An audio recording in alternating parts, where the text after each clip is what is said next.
आज की इस वीडियो में फिर से हम जो है जीके और जीएस का एमसीक्यू टाइप के क्वेश्चंस को लेकर आए हैं। अगर आप किसी भी जनरल कॉम्पिटिटिव एग्जाम का तैयारी करते हैं जिसमें जीके और जीएस का जो है एमसीक्यू टाइप के क्वेश्चन से पूछे जाते हैं, तो उस एग्जाम के लिए जो है यह वीडियो काफ़ी लाभदायक होने वाला है। और इस तरह की वीडियो देखने से क्या होगा कि रिवीजन और प्रैक्टिस दोनों जो है आपका साथ में होता चला जाएगा। ठीक है, और खास करके जो है आज की इस क्लास में जो है हम बीपीएससी TRE 1 यानी बिहार टीचर TRE 1 का जो एग्ज़ाम हुआ था उसमें जो भी क्वेश्चन पूछे गए थे उन्हीं वहीं से जो है हम आज क्वेश्चंस लेकर आए हुए हैं। ठीक है, तो चलिए देखते हैं पहला क्वेश्चंस क्या है।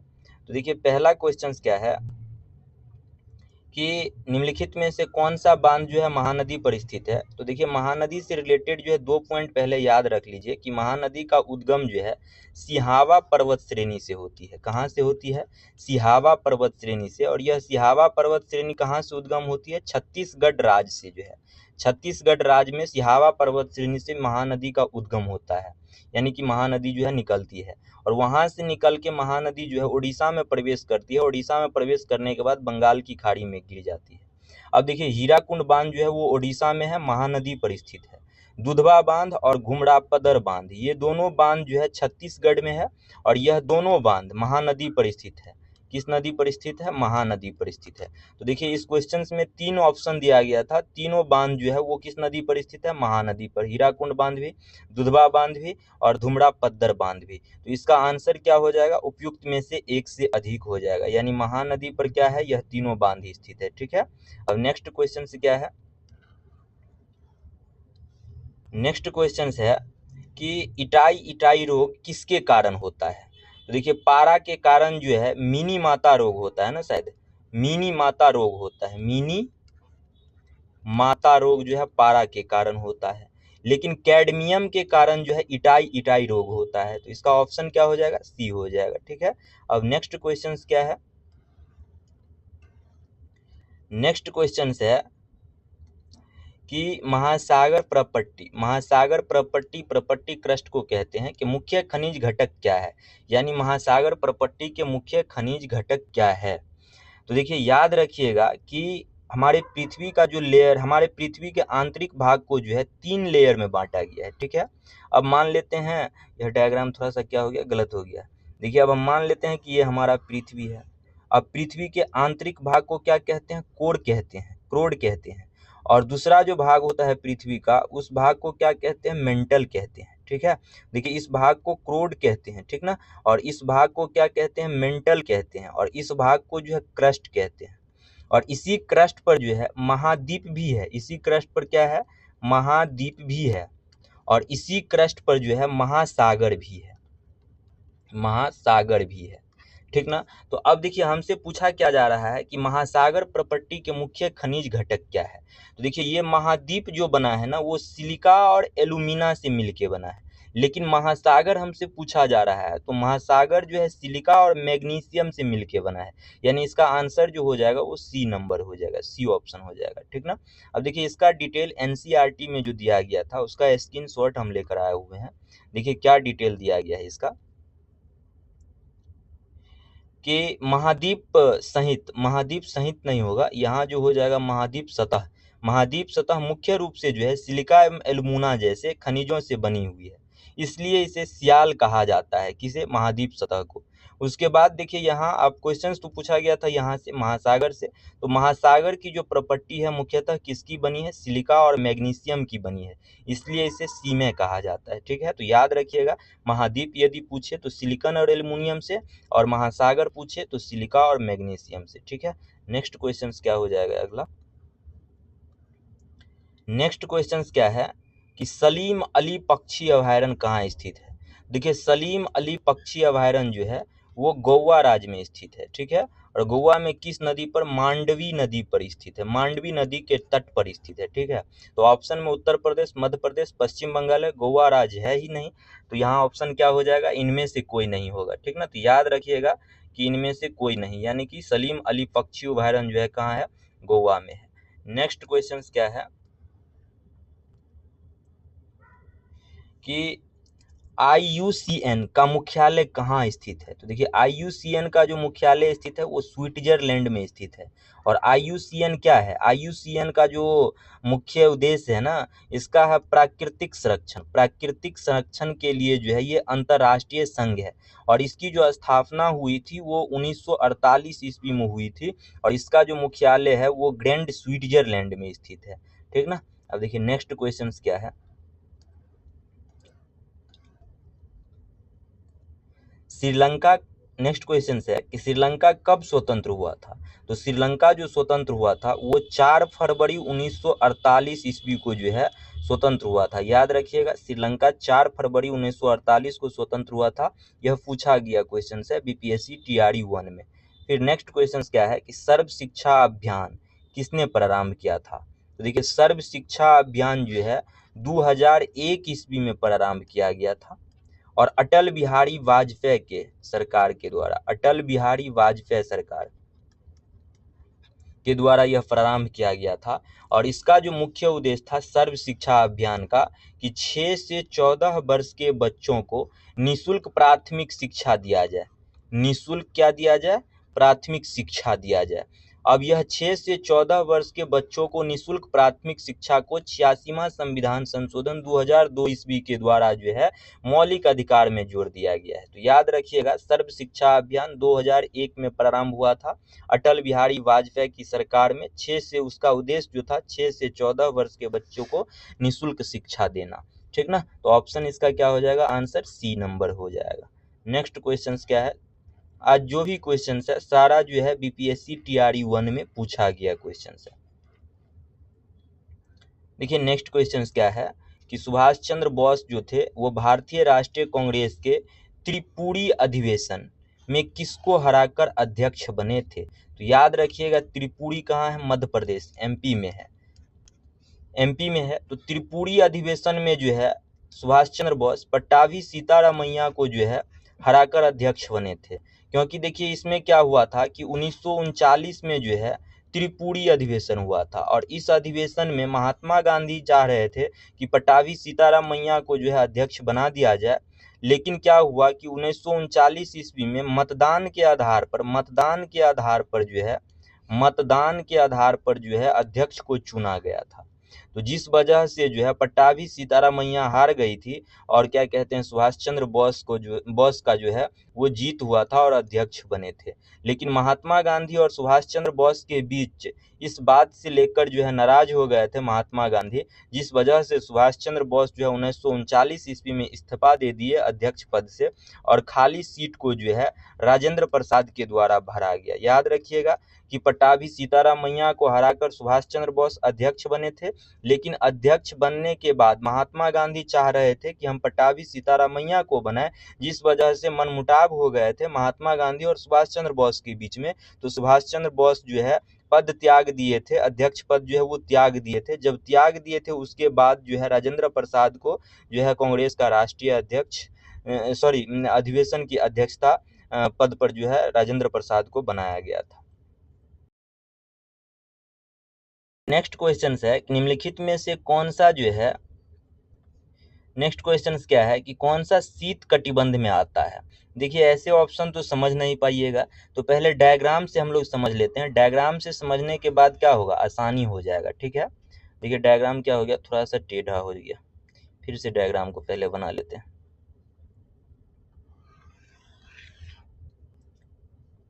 सॉरी, टेढ़ा ही हो जाता है।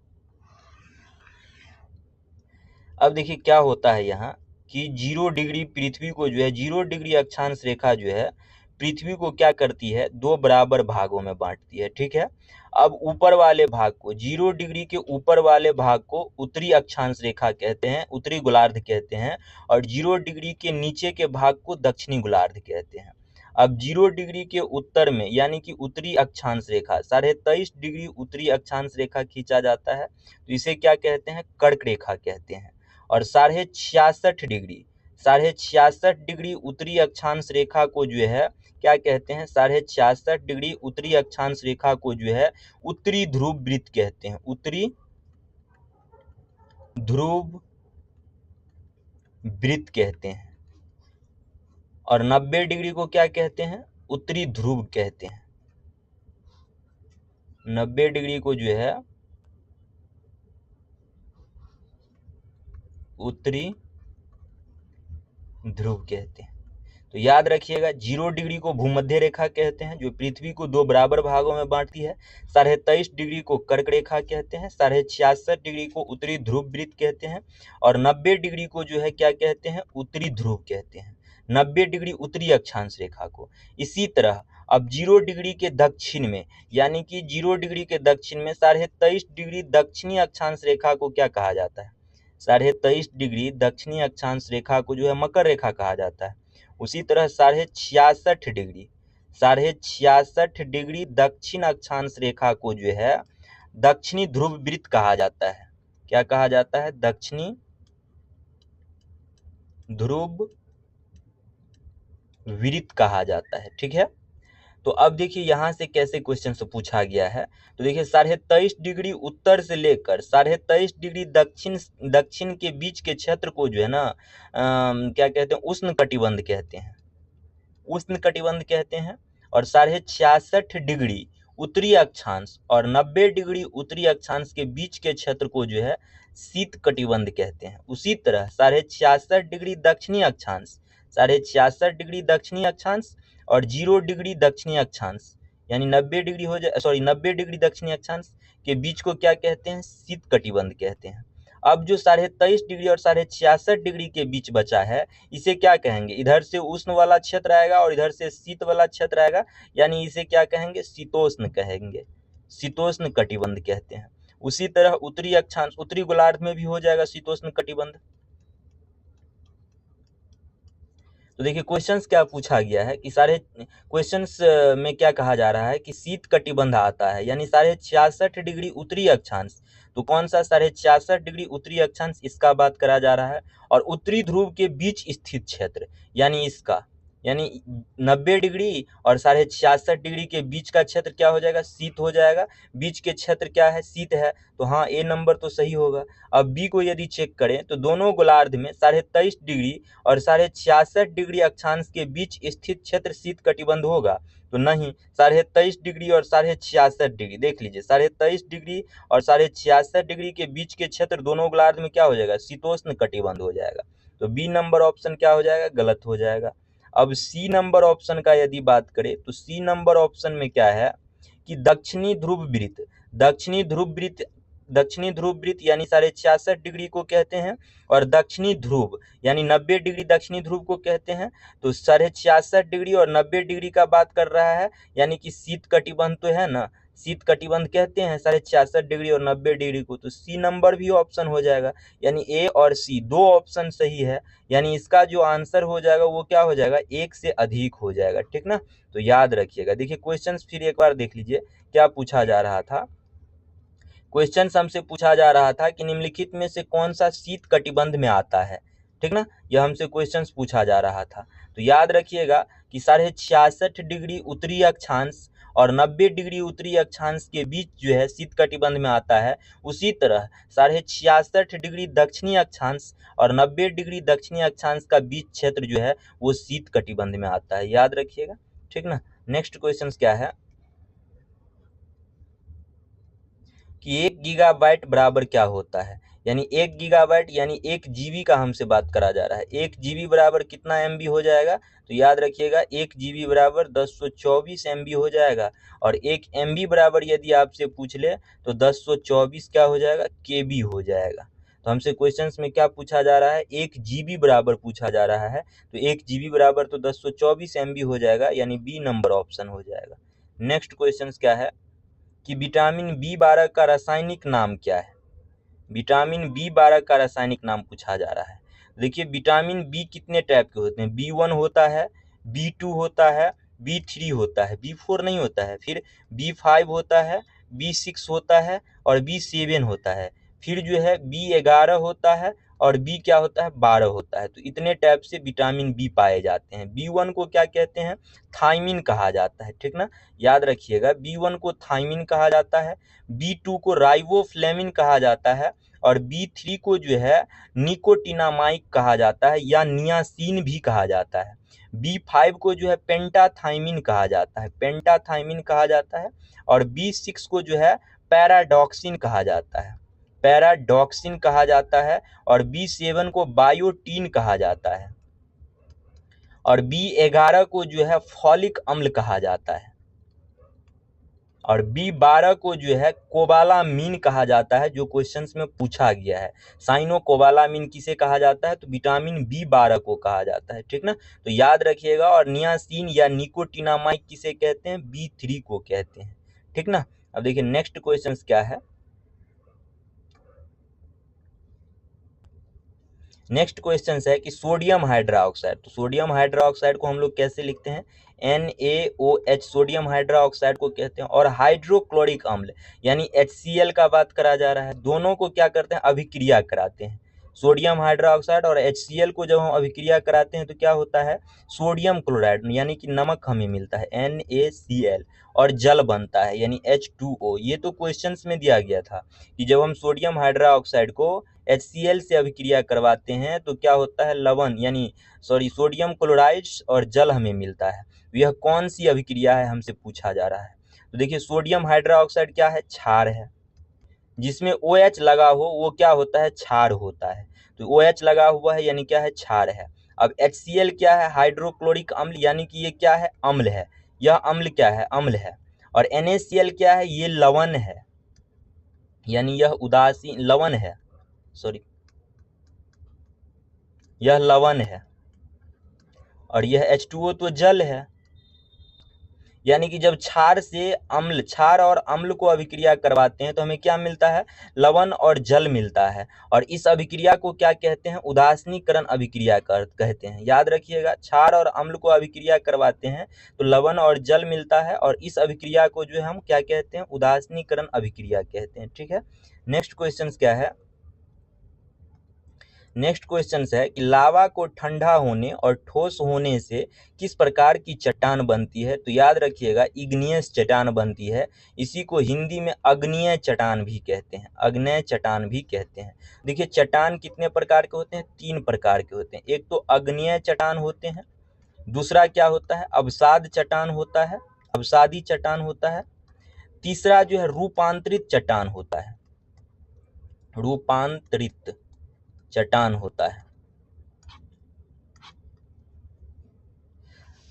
3 प्रकार के चट्टान होते हैं। अग्नेय चट्टान किसे कहते हैं? जब क्या कहते हैं? लावा ज्वालामुखी विस्फोट होता है, और विस्फोट होने के बाद क्या कहते हैं? पृथ्वी पर आता है, और जब ठंडा हो जाता है, ठोस हो जाता है, तो उस चट्टान को क्या कहते हैं? अग्नेय चट्टान कहते हैं। और यही चट्टान जब घिसकर जो है घिसता है, पानी के कारण, बरसात के कारण, हवा के कारण घिसकर महीन महीन कण में निर्माण होता है, कण निर्माण होता है, तब उस चट्टान को क्या कहते हैं? अवसादी चट्टान कहते हैं। और जब इन दोनों चट्टान पर, अग्नेय और अवसादी दोनों पर चट्टान पर जो है अत्यधिक टेम्परेचर और अत्यधिक क्या कहते हैं? दाब दिया जाता है, तो वह क्या बन जाता है? रूपांतरित चट्टान हो जाता है, ठीक है। तो याद रखिएगा। नेक्स्ट क्वेश्चन क्या है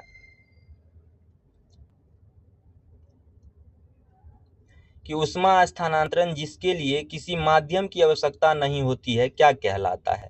तो इसे तो विकिरण कहते हैं। विकिरण में ऊष्मा स्थानांतरण के लिए किसी भी प्रकार की माध्यम की आवश्यकता नहीं होती है। तो याद रखिएगा, ऊष्मा स्थानांतरण के लिए जो है 3 विधियां हैं। पहला विधि का यदि हम लोग बात करें तो चालन, जिसे इंग्लिश में कंडक्शन कहते हैं, इंग्लिश में क्या कहते हैं? कंडक्शन कहते हैं।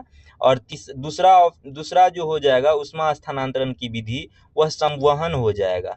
इसे इंग्लिश में कन्वेक्शन कहते हैं, ठीक है, कन्वेक्शन कहते हैं। और तीसरा जो हो जाएगा वो विकिरण हो जाएगा। यानी 3 विधि से ऊष्मा का स्थानांतरण किया जाता है, इसे रेडिएशन कहते हैं, ठीक है। अब देखिए, रेडिएशन यानी विकिरण में ऊष्मा स्थानांतरण करने के लिए किसी भी माध्यम की आवश्यकता नहीं होती है। लेकिन चालन विधि से यदि आप ऊष्मा का स्थानांतरित कीजिएगा तो ठोस में हम लोग चालन विधि से ऊष्मा का स्थानांतरण करते हैं, और संवहन विधि से ऊष्मा स्थानांतरण हम लोग जो है गैस और द्रव में करते हैं। तो याद रखिएगा, गैस और द्रव में ऊष्मा स्थानांतरण की विधि जो है वो संवहन विधि है, और विकिरण में किसी भी प्रकार की माध्यम की आवश्यकता नहीं होती है। और ठोस में जब ऊष्मा का सचरण होता है, यानी यानी कि संवहन ऊष्मा का क्या कहते हैं सचलन होता है, स्थानांतरण होता है, तो वो चालन विधि से होता है। ठीक है, अब देखिए विकिरण विधि से जो है सूरज की ऊष्मा जो है, सूरज की किरणें जो है वो पृथ्वी पर पहुंचती है, लेकिन वायुमंडल जो गर्म होता है वो किस विधि से, संवहन विधि के द्वारा वायुमंडल गर्म होता है, तो याद रखिएगा। ठीक है, अब नेक्स्ट क्वेश्चन क्या है कि यदि ग्रीनविच में दोपहर के 12 बजे हैं तो ग्रीनविच के 30 डिग्री पूरब में क्या समय होगा। देखिए इस तरह की क्वेश्चंस बनाने के लिए पहले तो दो बातें याद रखिए कि जब कभी भी ग्रीनविच से पूरब कहा जाए तो याद रखिएगा कि ग्रीनविच रेखा से पूरब में स्थित देश का जो समय होगा वो क्या हो जाएगा, आगे होगा, और ग्रीनविच रेखा से पश्चिम में स्थित देश, अगर ग्रीनविच रेखा से पश्चिम में स्थित देश का बात करें तो उसका समय जो हो जाएगा वो पीछे हो जाएगा। लेकिन इस क्वेश्चंस में क्या बात करा जा रहा है, पूरब में बात कर रहा है, यानी 12 बज रहा है ग्रीनविच रेखा पर, और पूरब में बात कर रहा है यानी 12 से अधिक बजता होगा अब 30 डिग्री पर। तो अब हम कैसे निकालेंगे इसे, तो देखिए हमारी पृथ्वी जो है, थोड़ा सा पहले कैलकुलेशन समझिए, हमारी पृथ्वी जो है वो 24 घंटे में जो है एक चक्कर लगाती है अपनी धुरी पर, यानी 360 डिग्री का कोण बनाती है 24 घंटे में। अब 24 घंटे में जब 360 डिग्री का कोण बनाती है तो इसे यदि काटते हैं तो 12 दूनी क्या हो जाएगा, 24 हो जाएगा, और 12 तिया 36 हो जाएगा, और 2 से 15 को काटे, 2 से 30 को काटेंगे तो 15, यानी 1 घंटा में जो हमारी पृथ्वी है वो 15 डिग्री का कोण बनाएगी, पहली बात। उसके बाद 1 घंटा में 60 मिनट का समय होता है और इधर 15 डिग्री ही रहेगा। और थोड़ा सा कैलकुलेशन यदि करते हैं तो देखिए 60, 15 से 60 यदि कटेगा तो क्या हो जाएगा, 4 हो जाएगा, यानी कि 4 मिनट में हमारी पृथ्वी जो है वो 1 डिग्री का कोण बनाएगी। याद रखिएगा 4 मिनट में जो है 1 डिग्री का कोण बनाएगी। यदि ऐसे नहीं याद रहता है तो ऐसे याद रखिएगा कि हमारी पृथ्वी जो है वह धुरी पर एक चक्कर लगाती है, यानी 360 डिग्री का कोण बनाती है और 24 घंटे में बनाती है। अब कैलकुलेशन जब कीजिएगा तो 4 मिनट में क्या निकलेगा, 1 डिग्री निकलेगा। लेकिन अब क्वेश्चंस में देखिए आगे क्या कहा जा रहा है, 30 डिग्री कह रहा है, और यहाँ कितना में हम निकाले थे, 4 डिग्री में, सॉरी 4 मिनट में 1 डिग्री निकाले थे, तो 30 डिग्री को क्या करेंगे, 4 से गुना करेंगे, यानी क्या हो जाएगा 120 मिनट। 120 मिनट का अर्थ क्या हो जाएगा, 2 घंटा। अब पूरब का बात करा जा रहा है तो 2 घंटा यानी कि ग्रीनविच रेखा से क्या होगा, 30 डिग्री पर आगे होगा। अब 12 बज रहा था कहाँ, ग्रीनविच रेखा पर, तो 30 डिग्री पर अब क्या होगा, 12 से 1 और 1 से 2, यानी दोपहर का क्या बजेगा, 2 बजेगा। अब यही क्या कहता है, यदि 30 डिग्री, अब इसी क्वेश्चंस में यदि पूरब ना कह के पश्चिम कहता 30 डिग्री तो हम क्या कहते हैं, 12 में 2 घटा देते। ठीक है,